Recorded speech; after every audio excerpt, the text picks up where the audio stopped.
الحمد لله وكفى الحمد لله وكفى وسلام على عباده الذين اصطفى أما بعد أعوذ بالله من الشيطان الرجيم بسم الله الرحمن الرحيم. پچھلے چند دنوں سے نسبت پر گفتگو ہو رہی ہے اور صاحب نسبت بندے کو جو نسبت حاصل ہوتی ہے اس کے دو ذریعے ہیں. ایک ذکر و معمولات کی پابندی ہے، دوسری شیخ کی توجہ ہے. پچھلی مجلس میں شیخ کی توجہ کے بارے میں گفتگو کی گئی کہ یہ توجہ جو ہے یہ شیخ کے دل سے نکلا ہوا ایک نور جو سالک کے دل میں جاتا ہے. اور نبی علیہ الصلوۃ والسلام کی حدیث بیان کی گئی کہ اللہ کے نبی نے فرمایا کہ جو کچھ میرے سینے میں تھا میں نے ابو بکر کے سینے میں ڈال دیا. علماء کے نزدیک سب سے زیادہ قوی نسبت، سب سے زیادہ افضل صحابی یہ سیدنا صدیق اکبر رضی اللہ عنہ کہ ان کو سب سے زیادہ نبی علیہ الصلوۃ والسلام کی مبارک توجہ نصیب ہوئی.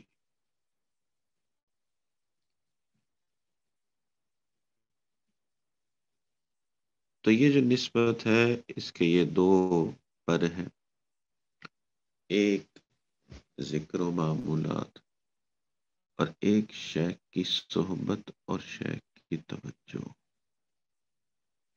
ان دونوں میں علماء نے فرمایا اور مشائخ نے یہ تحقیق فرمائی کہ ان دونوں میں زیادہ اہم شیخ کی صحبت اور ان کی توجہ ہی ہے، اور خاص طور پہ مبتدی کے لیے کہ مبتدی کو کئی مرتبہ نفس و شیطان کی طرف سے ایسے حملے ہوتے ہیں کہ اس کے معمولات ٹوٹ پھوٹ جاتے ہیں، اور یہ شیخ کی توجہ اور اس کی صحبت ہوتی ہے جو معمولات کو پھر جوڑ دیتی ہے. اور جن کے معمولات پابندی سے ہو رہے ہوتے ہیں وہ اس کی اور محفوظ کر دینے والی چیز ہے یہ صحبت، یہ توجہ.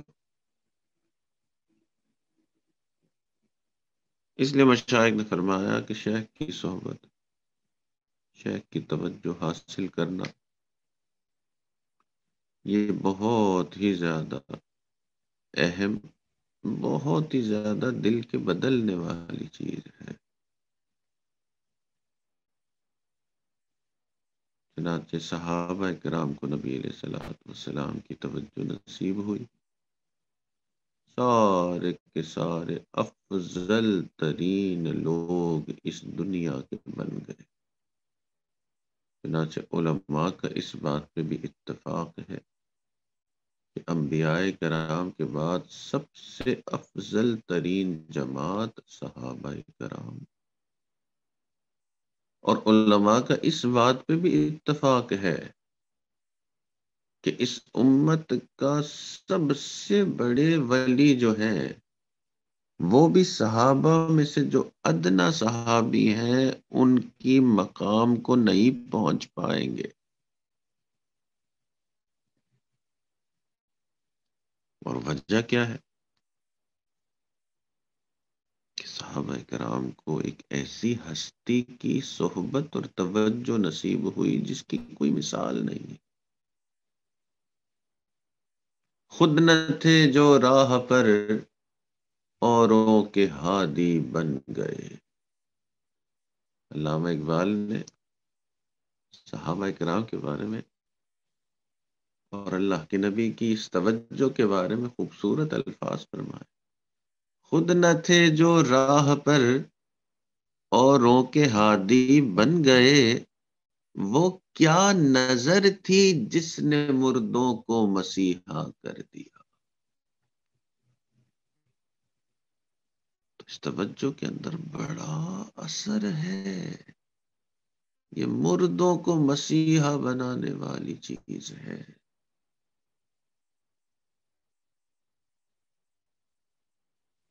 مگر مشائخ فرماتے ہیں کہ یہ توجہ جو ہے نا، یہ سمندر کی لہروں کی طرح ہے.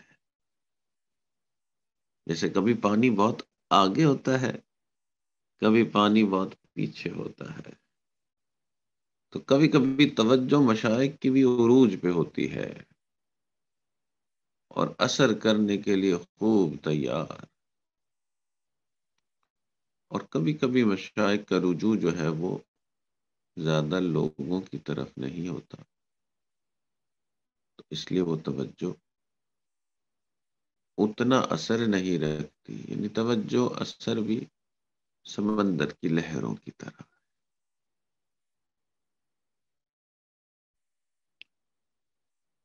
کتابوں میں لکھا ہے حضرت خواجہ باقی باللہ رحمۃ اللہ علیہ کے خانقاہ کے سامنے ایک نان بھائی تھا، حضرت سے بہت محبت کرتا تھا. بارشوں کے دن تھے اور بارشوں کی کسی رات میں حضرت کے یہاں مہمان آ گئے. اہلیہ بھی بیمار تھی، مہمان بھی خانقاہ پہ آ گئے. اتنا سفر کر کے آئے تھے تو مہمان کا اکرام ضروری. گھر میں کھانے کو بھی کچھ نہیں، خانقاہ پہ بھی ان کو دینے کے لیے کچھ نہیں. ظاہر ہے گھر مہمان آئے ہوں اور ان کو کھانا نہ کھلایا جائے تو عام مسلمان کا دل بھی پریشان ہوتا ہے. خواجہ باقی باللہ رحمۃ اللہ علیہ جیسے بزرگ اور مشائخ، ان کا دل تو اور زیادہ پریشان کہ مہمان ہیں اور میں کیا کروں کہ رات کا کھانا کھلا کے ان کو سلاؤں. بارش بھی تیز تھی، کہیں جا آ بھی نہیں سکتے، گھر میں بھی کچھ نہیں، اہلیہ بھی بیمار. نان بھائی نے دیکھا کہ جی بارش ہے، حضرت کہیں سے کچھ کھانے کا لا تو سکتے نہیں اور مہمان ابھی پہنچے ہیں خانقاہ میں. اس نے حضرت کا حکم ملے بغیر ہی مہمانوں کے لیے کھانا تیار کیا، نان تیار کی اور لا کر خانقاہ میں مہمانوں کو خدمت کر کے اور کھلا دیا. یہ بات تو بہت، کیونکہ اتنی پریشانی بن گئی تھی کسی کو کچھ کہہ بھی نہیں سکتے تھے. بس دل ہی دل میں اللہ سے مانگ رہے تھے اور یہ اللہ کے بندے نے بغیر کچھ سوچے بس مہمانوں کا کھانا بنایا اور لا کے پیش کر دیا. حضرت کو اتنی خوشی ہوئی اور اتنا جذبہ آیا. محبت الہی کی بھی عجیب و غریب کیفیت تھی کہ کیسے اللہ نے راستہ بنایا. اور اس نان بھائی کے اوپر بھی بڑی محبت اور شفقت حضرت کے دل میں آئی. حضرت نے اس سے کہا کہ دیکھ، اس وقت اللہ سے ایک خاص تعلق کا وقت ہے، اگر تیرے دل کی کوئی تمنا ہے تو مجھے بتا، میں اللہ سے دعا کرتا ہوں.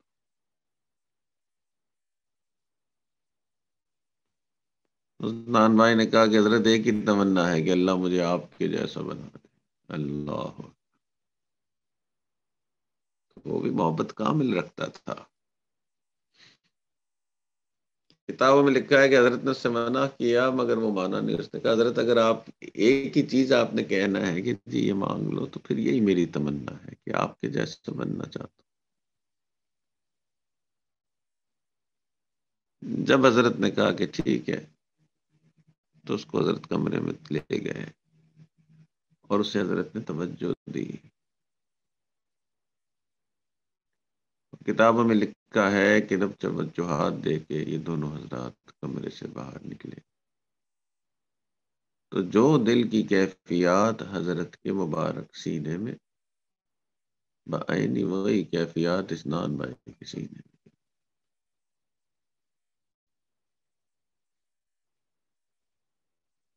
پتہ چلا کہ اس توجہ کا بڑا اثر ہے. یہ دلوں کو بدل کے رکھ دینے والی چیز ہے، مگر ہر سالک اس توجہ کا حقدار نہیں بن پاتا۔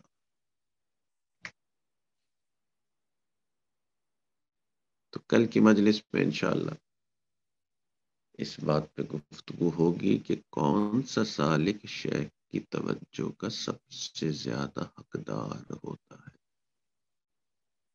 یا کون سے سالک کی طرف شیخ کی توجہ جو ہے وہ زیادہ جاتی ہے۔